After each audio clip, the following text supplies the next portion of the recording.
Oke teman-teman, kali ini kita akan belajar mengenai bab 5 Property of Regular Language. Yang pertama pada 5.1 Closure Property atau properti penutupan.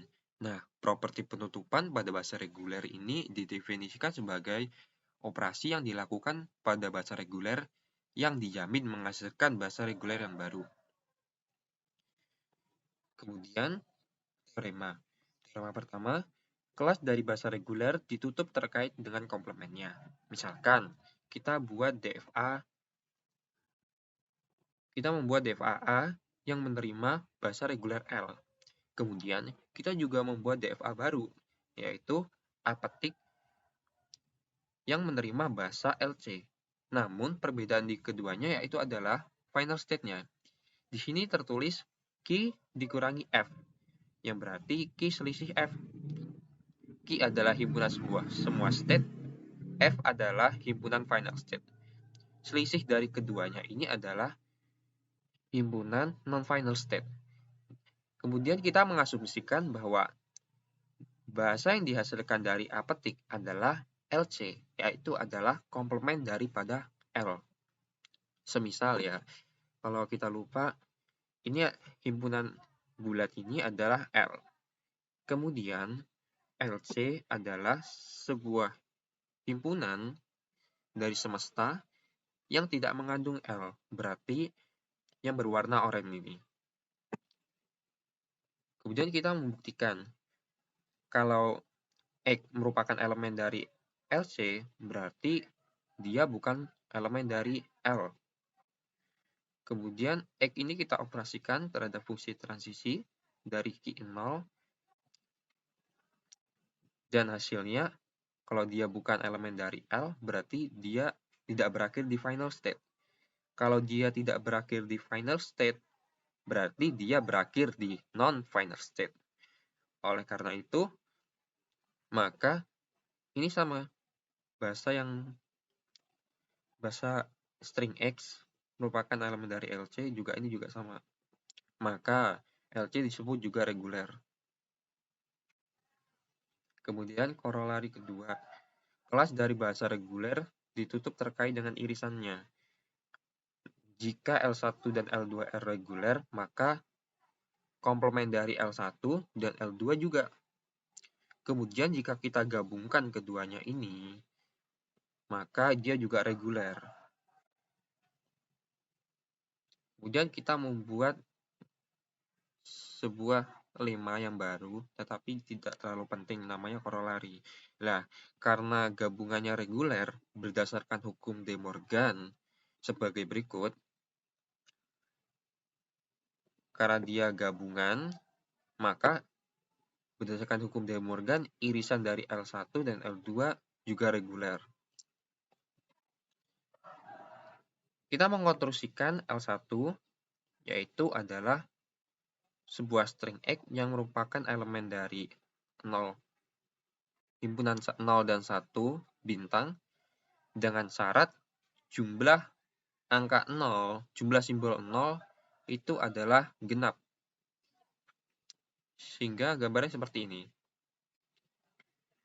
Misalkan kita bermulai dari Q1, kemudian kita angka 1, maka 0-nya ada simbol 0 berjumlah 0, maka dia genap. Apabila dari Q1 kita beralih Q2, kita mendapatkan angka 0.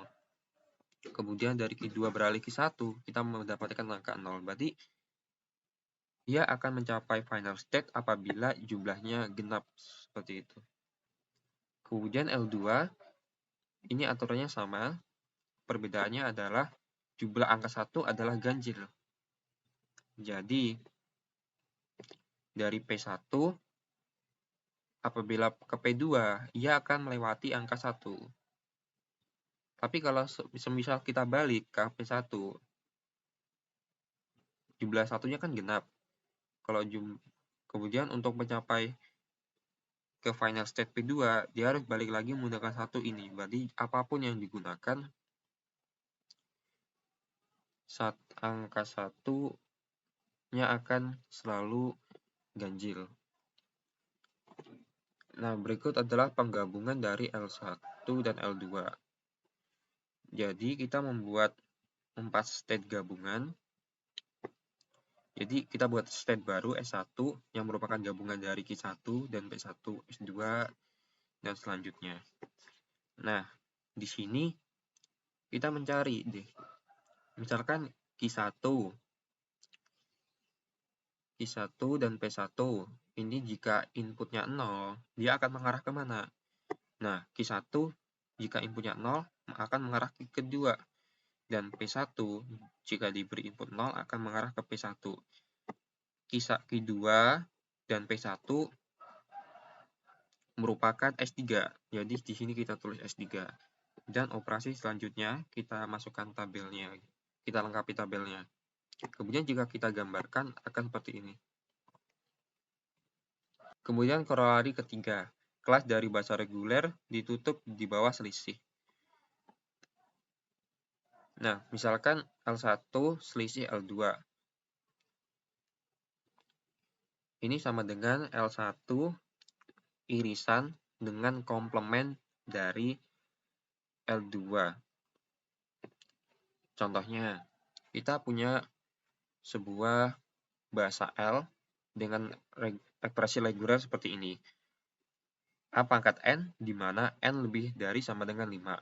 Jadi contohnya itu kayak A5, A pangkat 5, A pangkat 6, dan seterusnya. Kemudian kita punya L1 yang merupakan bahasa yang beranggotakan A bintang. Berarti dia bisa epsilon, A pangkat 2, dan seterusnya. Kemudian kita punya L2 yang memiliki anggota string terbatas, yaitu epsilon hingga A4. Nah, jika L1 kita kurangi dengan L2, maka hasilnya adalah L. Nah, L ini kan dia bahasa reguler. Sehingga di sini kita membuktikan bahwa L1 dikurangi L2 itu hasilnya juga reguler. Kemudian 5.12 properti lain. Teoremanya berbunyi, jika L reguler, maka LR juga reguler. Apa itu LR? LR itu adalah sebuah himpunan bahasa yang semua stringnya itu dibalik. Misalkan kita punya string BBA. Nah, ia akan dibalik jadi AAB, seperti itu. Nah, untuk membuat sebuah language baru, kita punya finite automatanya. Nah, finite automata ini semua arah panahnya kita balik. Nah, yang dari arahnya ke sini, kita balik ke sini. Kemudian posisi final state-nya kita tukar dengan posisi initial state. Jadi yang ini di sini PR jadi kebalik jadi.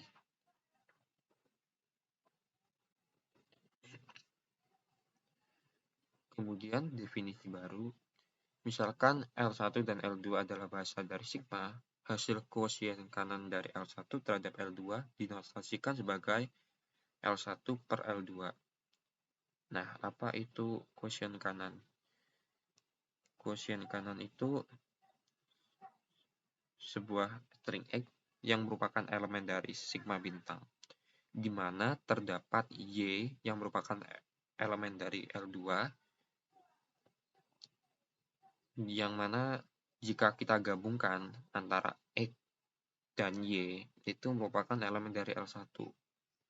Nah, kita langsung ke contoh aja. Misalkan kita punya L1 dengan anggotakan seperti ini. Kemudian kita punya L2. Nah, L1 per L2 itu seperti ini. Misalkan A, apakah dia berakhiran dengan A? Iya. Berarti A dibagi A, hasil sisa baginya adalah epsilon. Kemudian AB juga habis. Kalau AB, terus ini AB, berarti kan dia sisa B. Nah, kita masukkan. Kemudian BA, ini kalau dibagi AB kan tidak bisa. Tapi kalau kita bagi dengan A, dia bisa. Ini A. Berarti dia menyisakan BAB, seperti itu. Nah, sehingga hasilnya adalah seperti ini. Kemudian teorema, jika L bahasa reguler, maka L dibagi L petik juga reguler untuk bahasa apapun. Ingat ya, untuk bahasa apapun. Misalkan kita mendefinisikan DFAA yang menerima bahasa L. Kemudian kita membuat DFA apetik yang menerima bahasa arbitrer L petik. Nah, arbitrer itu artinya suka-suka gitu. Dia bukan bisa reguler, bisa tidak. Dimana F petik, jadi ini F petik kan.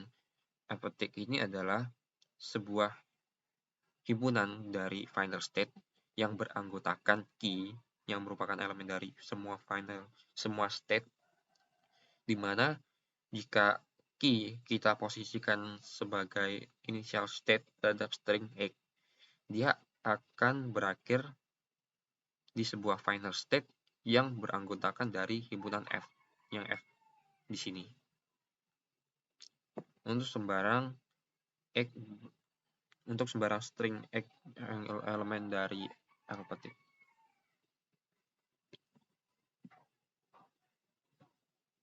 Kemudian homomorfisme. Homomorfisme ini sebuah fungsi pemetaan. Misalkan dia dari sigma 1 bintang ke sigma 1, sigma 2 bintang. Nah, sifatnya itu biasanya adalah misalkan H, dia punya string X dan Y, maka dia adalah hasilnya HX dikonket dengan HY. Misalkan kita punya sigma 1 beranggotakan AB dan sigma 2 beranggotakan 01. Dengan fungsi pemetaan, misalkan inputnya A, dia akan menjadi 10. Dan jika inputnya B, maka dia akan menjadi 010. Nah, untuk string ABB, ini dia akan menjadi seperti ini. Karena apa? Karena A kita petakan menjadi 10, B menjadi 010, dan B-nya lagi untuk menjadi 010, sehingga menghasilkan string yang baru seperti ini. Nah, misalkan kita punya fungsi H, sebuah homomorfisme, dan sebuah L yang merupakan subset dari sigma 2 bintang yang reguler. Maka inverse homomorfismenya juga reguler. Nah, misalkan kita punya fungsi inverse dari homomorfisme, ini harusnya ada min 1. Jadi fungsi homomorfisme itu kebalikannya. Misal kita punya input ini, maka dia akan menjadi seperti ini. Seperti itu. Nah, syaratnya adalah X yang merupakan elemen dari sigma 1 bintang, jika kita operasikan, maka ia akan menjadi L. Jadi cuma dibalik seperti itu. Ya, selanjutnya saya akan menjelaskan tentang pumping lemma. Pumping lemma merupakan sebuah bentuk teori pembuktian bahwa sebuah bahasa merupakan bahasa yang tidak reguler. Kali ini saya akan menggunakan pendekatan paling sederhana melalui metode kontradiksi. Teoremanya, misalkan A adalah sebuah bahasa reguler, lalu A memiliki panjang pumping length P, sehingga string S lebih dari sama dengan P bisa dibagi menjadi 3 bagian, yaitu S sama dengan X, Y, dan Z. Dan ketiga kondisi di bawah ini terpenuhi. Kondisi pertama, X, Y pangkat I, Z elemen dari A untuk setiap I lebih dari 0, Y lebih dari 0, dan XY kurang dari sama dengan Pi. Yang selanjutnya, pembuktian bahwa sebuah language merupakan language reguler menggunakan pumping lemma. Langkah-langkahnya sebagai berikut. Yang pertama, asumsikan bahwa A reguler. A yaitu merupakan language. Asumsikan A memiliki panjang pumping length Pi. Semua string yang lebih panjang dari Pi dapat disisipi oleh Pi. Selanjutnya, cari S dalam A. Semisal S yang lebih dari sama dengan Pi. Bagi S menjadi X, Y, dan Z, buktikan bahwa X, Y pangkat I, Z bukan elemen dari A. Yang selanjutnya, nyatakan dengan segala cara bahwa S dapat dibagi X, Y, Z. Jika tidak memenuhi persyaratan di atas, maka dapat dikatakan bahwa A yang telah dipumping merupakan irregular. Di sini saya akan memberikan sebuah contoh sederhana. Dengan menggunakan pumping 5, buktikan bahwa A sama dengan A pangkat N, B pangkat N, di mana N lebih dari sama dengan 0, merupakan irregular language. Yang pertama, asumsikan bahwa A merupakan language regular.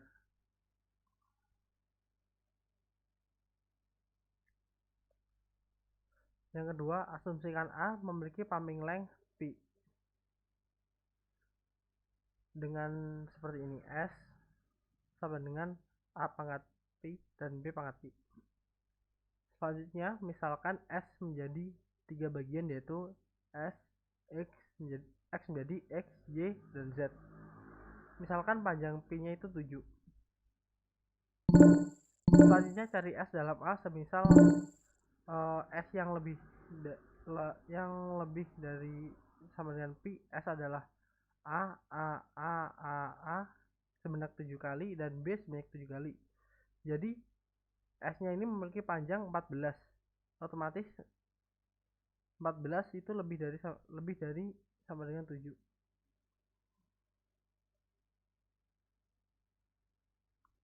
Yang selanjutnya, setelah S dibagi menjadi X, Y, dan Z, Q1, misalkan Y berada pada A, maka huruf X akan saya beri warna lambang X saya akan beri warna kuning, Y akan saya beri warna merah, dan Z saya beri warna biru yang masukkan string seperti ini. Case kedua, misalkan Y berada pada B, yaitu A sampai A7A ini saya beri warna kuning sampai B pertama, lalu untuk B kedua sampai B ke-6 saya beri warna merah, B terakhir saya beri warna biru sebagai Z.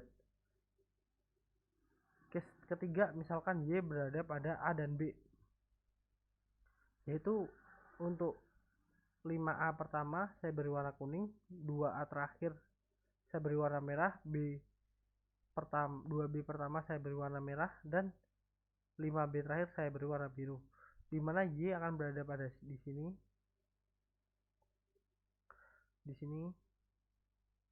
dan di sini. Ini akan menjadi Y yang akan dipumping. Sekarang kita akan membuktikan bahwa X, Y pangkat IZ bukan elemen dari A. Pada case 1, X, Y pangkat IZ akan dirubah menjadi X, Y pangkat 2Z, di mana A ini, string A akan dikalikan 2 kali, sehingga menghasilkan seperti ini, ada 11A dan 7B. Karena jumlah A tidak sama dengan B, maka ini akan membuktikan bahwa A merupakan irregular. Dan yang kedua, A tidak lagi sama dengan 7. Ini juga membuktikan bahwa A irregular. Yang selanjutnya pada case 2, X, Y pangkat IZ akan dirubah menjadi X, Y pangkat 2Z, di mana Y akan dipaham 2 kali. A tetap 7, tapi B-nya menjadi 11. A tidak lagi sama dengan B, dan B tidak lagi sama dengan 7. Ini juga akan membuktikan bahwa A merupakan bahasa irregular.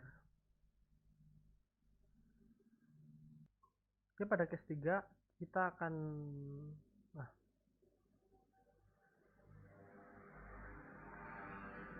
pada case 3 terdapat sebuah keunikan di mana Y terdapat pada A dan B. Di sini kita akan melihat perubahan pola, di mana terdapat 7A, lalu 2B, 2A, dan 7B. Karena pola ini sudah tidak mengikuti pola S sama dengan A pangkat B dan B pangkat B, maka string ini bukan termasuk elemen dari A lagi. Dan di sini kita dapat tarik sebuah kesimpulan bahwa sebenarnya pumping lemma ini merupakan sebuah metode untuk menyisipkan sebuah string di dalam string. Misal seperti ini. XY pangkat IZ menjadi XY kuadrat Z.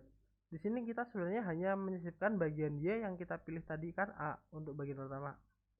A ini kan sebenarnya segini, lalu kita tambah lagi segini.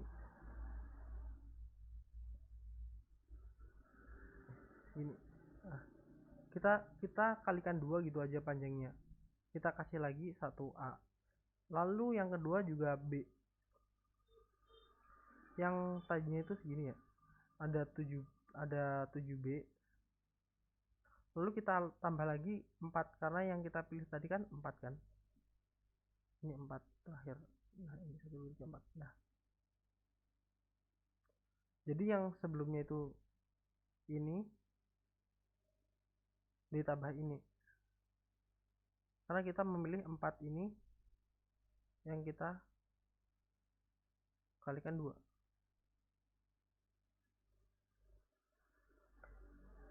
Ya sudah, itu tadi presentasi dari kelompok kami. Jika ada kurang lebihnya saya mohon